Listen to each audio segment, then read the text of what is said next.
you get that disjointed feeling, like things aren't, like the rhythm you're talking about, or like things aren't working. And I think it goes back to kind of focusing on the details of your assignment and your job. And for us up front, things change every play depending on where the running back is, where our defenders are, where the formation, all that stuff. And so really understanding the details of the game plan and working hard throughout the week is really the key to going out on the weekend. And you're not going to do anything on Sunday you haven't done throughout the week. And so it really starts with practice.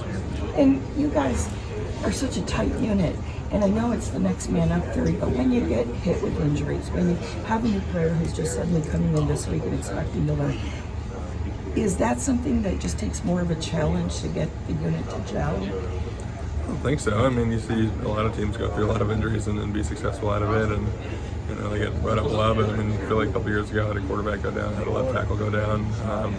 Probably two of the key positions on offense.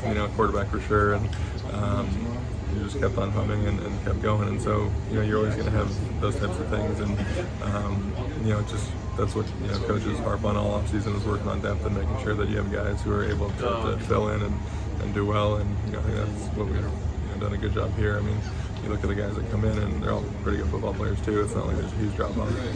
Okay, just one more thing, and that is Houston. When you think of Houston defense, you think of J.J. Watt.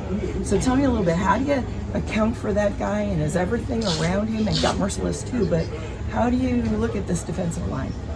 Yeah, I mean, like you said, you kind of where he is on all plays, and you got to account for him. And still as good of a player as he's ever been. I think he's done a great job working hard to come back from the injury stuff, and he looks, like I said, as explosive and as shifty and as nimble and as strong as ever. And so, from an offensive line perspective, you get your hands full. Have you looked back at week one, how a fellow right tackle in Ryan Ramczyk pretty much shut down J.J. Watt? How much have you looked at that? Yeah, I mean, you try to look at as many games as possible and see what works and what doesn't. But you can get a little too far if you try to mimic a guy too much and kind of get out of what you do. I think that's something, as an offensive lineman, maybe he's doing stuff that worked for him, but that's not going to work for me. Or we do things different. Or so you always want to see what works, what doesn't.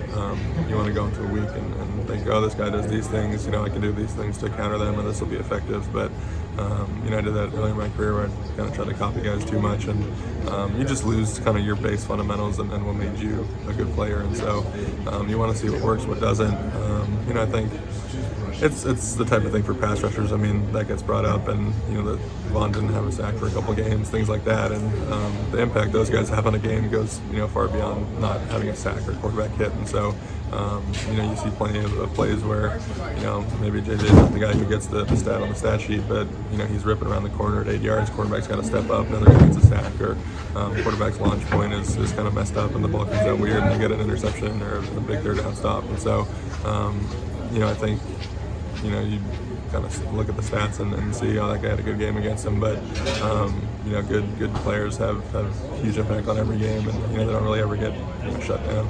You've obviously gone against some of the elite pass rushers that line up on the left side of the defensive line, Khalil Mack, Siobhan Mills. Where would you put Watt among that list? Oh, I mean, he's kind of the gold standard of the last 7 or 8 years now. Mm-hmm. 3 or 4 defensive player of the years in a 4 or 5 year span, whatever that was. I mean, you look at his numbers. I mean, it's really him, like you said, Vaughn, Khalil, in terms of kind of production and what they've done over these last 6 to 8 years. And so I mean, like I said, it doesn't seem to be slowing down at all. He seems to, as guys get older, they learn more, they get some new tricks. And so I mean, he's going to be a first ballot Hall of Famer, and I'm still bringing it at that level. Is there anything that, because you guys play the Texans, it seems almost every year, can you treat J.J. Watt and Mercilus like Von Miller, where you can see something in tape from a year ago or 2 years ago that can apply still today, or is it slightly different? Well, I mean, a guy's not going to completely change who he is, and so for the most part, guys have 3 or 4 major moves. I think the thing that makes him so dangerous is his 3 best moves are inside, outside, and through you. And so it's not like, he's kind of an outside rusher and you can sit on that. The second you sit outside, he swims inside and beats you. The second you get 2 on your heels because you're worried about his speed around the corner, he powers right through you. That's what makes those guys elite and special, is that they can beat you in any direction at any time. And he's still got that ability and makes him pretty dangerous. You mentioned learning new tricks as they get older. How much does that also apply to you? Yeah, it does. I mean, you kind of they talk about the old crafty guys when you get older, but like I was saying, it kind of starts with your base fundamentals. I think when you try to do too much and you get out of yourself, that's when you start overthinking things and get a little hesitant and just go play ball. And so, it gets to anybody, especially the great players. If your fundamentals aren't there, it's not going to work. Basically, trust your own technique. Yeah. Thanks.